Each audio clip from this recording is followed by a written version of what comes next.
Welcome back. Well, gene editing used to be the thing of a science fiction novel, but now it's a medical reality. But with it come many questions, and Sci-Port will be hosting an event to help us better understand everything involved in this complex issue. We have Alan Brown here with us to sort of help us walk through exactly what's going to be happening that day. Thanks for being with us. Absolutely. Thank you. Now, for people that aren't sure, gene editing, explain that very briefly, simply, I guess. Okay, so gene editing, the easiest way to see this, go to the pet store. They've got the fluorescent glowfish. We've got some glowfish here. And the way that glowfish were developed, they were engineered. Okay. Scientists took the part of coral that makes it fluorescent, and they extracted that gene from the coral, injected it into the baby glowfish before they were baby glowfish, when they were embryos, and all of a sudden you've got glowfish. You've got fish that can glow under fluorescent light, and so they were engineered in the lab. And what we're talking about in the forum is scientists can do the same sorts of things to the human genome. Okay. So not necessarily make us glow, but you can do some, maybe they can, I don't know. And what we want to do is we want to give a little bit of background on this technology, which is still emerging. Right. But also ask people to help scientists determine what scientists should and should not be allowed to do in terms of editing our evolution.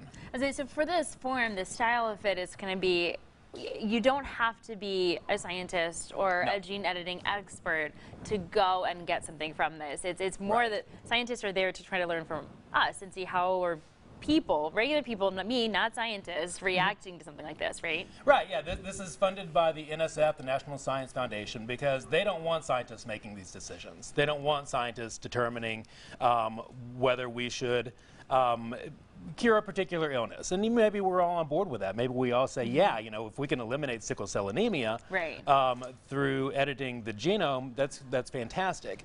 But we don't necessarily want people choosing their baby's eye color. We don't necessarily want people choosing their baby's sex. We don't necessarily want people choosing to make their baby the next LeBron James.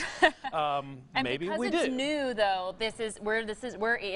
we're alive and a part actively of the part where you decide where is that line. Because with any new technology like this and any new medical discoveries, you have to have these conversations to figure out where's the line. Right, exactly. And so we want as many people from as many backgrounds as possible to come in, and we're going to collect their feedback, and we're going to submit it, and there are people all over the United States that are doing the same thing. Yeah. So we want as many people to come out on the 21st as possible. Say 21st, right? Right. Email me.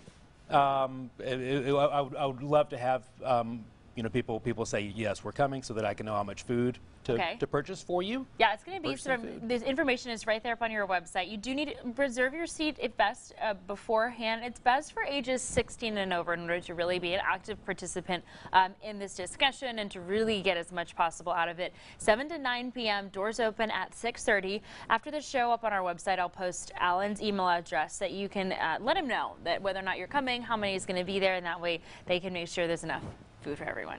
That's where you go. Go for the food and, of course, the discussion. Exactly. All right, Alan, thank you so much for being with us this morning. Thank you so much. Very exciting event coming up. And again, like I said, it'll be all up on our website after the show. Just go on over to arklalyticshomepage.com. But stay with us. We've got more news and weather headed your way after the break.